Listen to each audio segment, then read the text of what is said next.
میری وفات اظہارُ الحق کا ایسا کالم ہے جو ان کی وفات کے بعد بھی ان کو اردو ادب میں زندہ رکھے گا۔ اگلا ورقہ پہ ناہید رخسانہ۔ سرما کی ایک رقص زدہ ٹھٹھرتی شام تھی جب میری وفات ہوئی۔ اس دن صبح سے بارش ہو رہی تھی۔ بیوی صبح ڈاکٹر کے پاس لے کر گئی۔ ڈاکٹر نے دوائیں تبدیل کی مگر خلاف معمول خاموش رہا۔ مجھ سے کوئی بات کی نہ میری بیوی سے، بس خالی خالی آنکھوں سے ہم دونوں کو دیکھتا رہا۔ دوپہر تک حالت اور بگڑ گئی۔ جو بیٹا پاکستان میں تھا وہ ایک تربیتی کورس کے سلسلے میں بیرون ملک تھا۔ چھوٹی بیٹی اور اس کا میاں دونوں یونیسیف کے سروے کے لیے کراچی ڈیوٹی پر تھے۔ لاہور والی بیٹی کو بھی میں نے فون نہ کرنے دیا کہ اس کا میاں بے حد مصروف ہے اور بچوں کی وجہ سے خود اس کا آنا بھی مشکل ہے۔ رہے دو لڑکے جو بیرون ملک ہیں، انہیں پریشان کرنے کی کوئی تک نہ تھی۔ یوں صرف میں اور میری بیوی ہی گھر پر تھے اور ایک ملازم جو شام ڈھلے اپنے گھر چلا جاتا تھا۔ عصر ڈھلنے لگی تو مجھے محسوس ہوا کہ نکاہت کے باعث بات کرنا مشکل ہو رہا ہے۔ میں نے اپنی پرانی ڈائری نکالی، بیوی کو پاس بٹھا کر رقوم کی تفصیل بتانے لگا جو میں نے وصول کرنا تھی اور دوسروں کو ادا کرنا تھی۔ بیوی نے ہلکا سا احتجاج کیا کہ یہ تو آپ کی پرانی عادت ہے، ذرا بھی کچھ ہو تو ڈائری نکال کے بیٹھ جاتے ہیں، مگر اس کے احتجاج میں پہلے والا یقین نہیں تھا۔ پھر سورج غروب ہو گیا، تاریکی اور سردی دونوں بڑھنے لگی۔ بیوی میرے لیے سوپ بنانے کچن میں گئی۔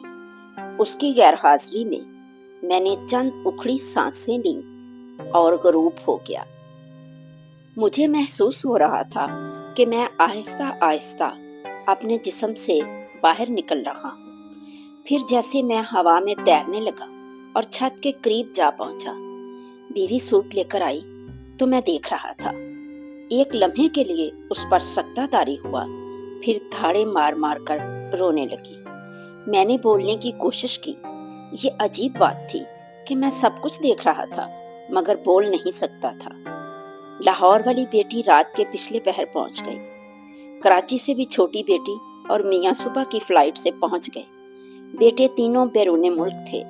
وہ جلد سے جلد بھی آتے تو 2 دن لگ جاتے۔ دوسرے دن عصر کے بعد میری تدفین کر دی گئی۔ شاعر، ادیب، صحافی، سول سرونٹس سب کی نمائندگی اچھی خاصی تھی۔ گاؤں سے بھی تقریباً سبھی آ گئے تھے۔ ننہال والے گاؤں سے ماموزاد بھائی تینوں موجود تھے۔ لاحد میں میرے اوپر جو سلیں رکھی گئیں، مٹی ان سے گزر کر اندر آ گئی تھی۔ بائیں پاؤں کا انگوٹھا جو آرتھرائٹس کا شکار تھا، مٹی کے بوجھ سے درد کر رہا تھا۔ پھر ایک عجیب کیفیت طاری ہو گئی، شاید فرشتے آن پہنچے تھے۔ اسی کیفیت میں سوال و جواب کا سیشن ہوا۔ یہ کیفیت ختم ہوئی، محسوس ہو رہا تھا کہ چند لمحے ہی گزرے ہیں، لیکن فرشتوں نے بتایا کہ 5 برس ہو چکے ہیں۔ پھر فرشتوں نے ایک عجیب پیشکش کی کہ ہم تمہیں کچھ عرصہ کے لیے واپس بھیج رہے ہیں۔ تم وہاں دنیا میں کسی کو نظر نہیں آؤ گے۔ گھوم پھر کر اپنے پیاروں کو دیکھ لو، پھر اگر تم نے کہا تو تمہیں دوبارہ زندگی، نارمل زندگی دے دیں گے، ورنہ واپس آ جانا۔ میں نے یہ پیشکش غنیمت سمجھی اور فوراً ہاں کر دی۔ پھر ایک مدہوشی کی حالت چھا گئی۔ آنکھ کھلی تو میں اپنی گلی میں تھا۔ آہستہ آہستہ قدم اٹھاتا اپنے گھر کی جانب چلا۔ راستے میں کرنل صاحب کو دیکھا، گھر سے باہر کھڑے تھے، اتنے زیادہ بوڑھے لگ رہے تھے۔ خواجہ صاحب بیگم کے ساتھ واک کرنے نکل رہے تھے۔ اپنے مکان کے گیٹ پر پہنچ کر میں ٹھٹک گیا۔ میرے نام کی تختی غائب تھی۔ پورچ میں گاڑی بھی کھڑی نہیں تھی۔ وفات سے چند ہفتے پہلے ہی لیٹسٹ ماڈل کی گاڑی خریدی تھی۔ اس کا سن روف بھی تھا، لیدر کی اوریجنل سیٹس تھی۔ دھچکا سا لگا، گاڑی کہاں ہو سکتی ہے؟ بچوں کے پاس تو اپنی اپنی گاڑیاں موجود تھیں، تو پھر میری بیوی جو اب بیوہ تھی، کیا گاڑی کے بغیر تھی؟ دروازہ کھلا تھا۔ میں سب سے پہلے اوپر اپنی لائبریری میں گیا۔ یہ کیا؟ किताबें थी ना अलमारियां, राइटिंग टेबल, इसके साथ वाली महंगी कुर्सी, सोफा, आला मरकजी मुलाजमत के दौरान जो शील्डें और यादगारें मुझे मिली थीं और जो मैंने अलमारी के ऊपर सजा कर रखी थी, बेशुमार फोटो एल्बम, वहाँ कुछ भी तो ना था। मुझे फारसी की कीमती ईरान से छपी हुई किताबें याद आईं। दादा जान के छोड़े हुए कीमती कलमी नुस्खे, गुलिस्तान सादी का नादर नुस्खा जो सोने के पानी से लिखा हुआ था और धूप में और छांव में अलग अलग रंग की लिखाई दिखाता था। दादा जान और वालिद साहिब की जाती डायरियां सब गायब थी। कमरा यूं लगता था गोदाम के तौर पर इस्तेमाल हो रहा था। सामने वाली पूरी दीवार पर जो तस्वीर 15,000 रुपए से लगवाई थी, जगह जगह से फट चुकी थी। फाउंटेन पेनों का बड़ा जखीरा था मेरे पास, पार्कर, शेफर, क्रॉस, वो भी दराज में नहीं थे। मैं पुशमर्दा होकर लाइब्रेरी से बाहर निकल आया। बालाई मंजिल का ये वसीओ अरीज लाउंज भाई भाई कर रहा था। ये क्या? अचानक मुझे याद आया, मैंने चकवाल से रंगीन पायों वाले सूत से बने हुए 4 पलंग मंगवाकर इस लाउंज में रखे थे। शायर बरादरी को ये बहुत पसंद आए थे, वो भी गायब थे। नीचे ग्राउंड फ्लोर पर आया। बीवी अकेली किचन में कुछ कर रही थी। मैंने उसे देखा।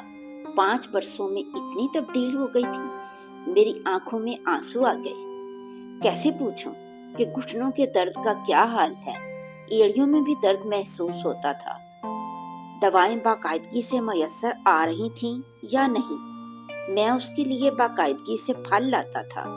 ना जाने बच्चे क्या सलूक कर रहे थे, मगर मैं तो बोल ना सकता था, ना ही वो मुझे देख सकती थी। इतने में फोन की घंटी बजी। बीवी बहुत देर तक बातें करती रही। जो कुछ इस तवील गुफ्तगू से मैंने समझा वो ये था कि बच्चे इस मकान को फरोख्त करना चाहते थे। माँ ने मुखालफत की कि वो कहाँ रहेगी। बच्चे मुसर थे कि हमारे पास रहेंगी। बीवी को मेरी नसीहत याद थी कि डेरा अपना ही अच्छा होता है, मगर वो बच्चों की जिद के सामने हथियार डाल रही थी। गाड़ी का मालूम हुआ कि बेची जा चुकी थी। बीवी ने खुद ही बेचने के लिए कहा था कि इसे एक छोटी आल्टो ही काफी थी। इतने में मुलाजिम लाउंज में दाखिल हुआ। ये नौजवान अब उधेड़ उम्र लग रहा था। मैं उसका लिबास देखकर ठटक गया। उसने मेरी कीमती ब्रांडेड कमीज जो हांगकांग से खरीदी थी पहनी हुई थी। नीचे वो पतलून थी जिसका फैब्रिक मैंने इटली से लिया था। मेरे बेशकीमत मलबूसात मुलाजमों में तकसीम हो चुके थे। मैं 1 साल तक लोगों की निगाहों से गायब रहकर सबको देखता रहा। एक एक बेटे बेटी के घर जाकर उनकी बातें सुनी। कभी कभार ही अब्बा मरहूम यानी मेरा जिक्र आता था, और वो भी सरसरी सा। हाँ, ज़ैनब मेरी नवासी अक्सर नाना अबू का तज़किरा करती। एक दिन माँ से कह रही थी, अम्मा, ये बांस की मेज कुर्सी नाना अबू लाए थे जब मैं छोटी सी थी, इसे फेंकना नहीं।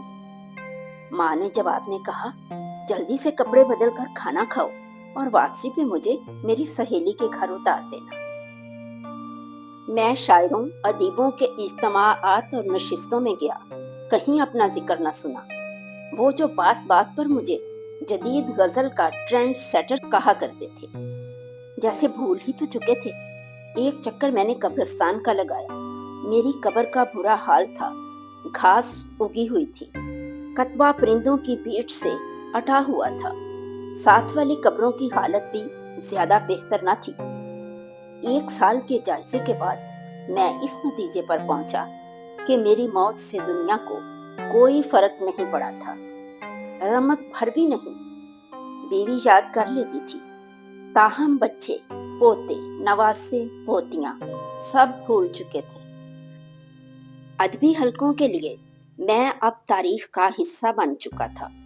जिन बड़े बड़े महकमों और इदारों का मैं सरबराह रहा था, वहां नामों वाले पुराने बोर्ड तक हटाए जा चुके थे और नए बोर्ड्स भी मुसलसल भरते जा रहे थे। दुनिया रवां दवां थी। कहीं भी मेरी जरूरत ना थी, घर में ना बाहर। फिर तहजीबी, मुआशरती और इक्तसादी तब्दीलियां तेजी से आ रही थीं और आए जा रही थीं। हवाई जहाज़ों की रफ्तार 4 गुना बढ़ चुकी थी। दुनिया का सारा निज़ाम सिमट कर मोबाइल फ़ोन के अंदर आ चुका था। मैं इन जदीद तरीन मोबाइलों का इस्तेमाल ही ना पूरी तरह से जानता था। फर्ज कीजिए मैं फरिश्तों से इल्तमास करके दुनिया में दोबारा नॉर्मल जिंदगी गुजारने आ भी जाता तो कहीं खुशामदीद ना कहा जाता। बच्चे परेशान हो जाते, उनकी जिंदगियों के अपने मंसूबे और प्रोग्राम थे जिनमें अब मेरी गुंजाइश कहीं न थी। हो सकता है बीवी भी कह दे कि तुमने वापस आकर मेरे मसाइल में इजाफा कर दिया है। मकान बिक चुका था। मैं अकेली होती तो किसी बच्चे के पास रह लेती। दो को अब वो कहाँ संभालेंगे। दोस्त जो बाकी बचे थे वो भी अब बीमार और चल चलाव के मराहल का सामना कर रहे थे। मैं वापस आता तो दुनिया में मुकम्मल तौर पर अनफिट होता, नए लिबास में पैबंद की तरह। जदीद बस्ती में पुराने मकबरे की मानिंद। मैंने फरिश्ते से राब्ता किया और अपनी आखिरी चॉइस बता दी। मैं वापस कब्र में जाना चाहता हूँ। फरिश्ता मुस्कुराया। उसका कमेंट बहुत मुख्तसर था। उसने कहा, हर इंसान यही समझता है कि उसके बाद जो खला पैदा होगा कभी भरा नहीं जा सकेगा, मगर वो ये नहीं जानता कि खला तो पैदा ही नहीं हुआ था।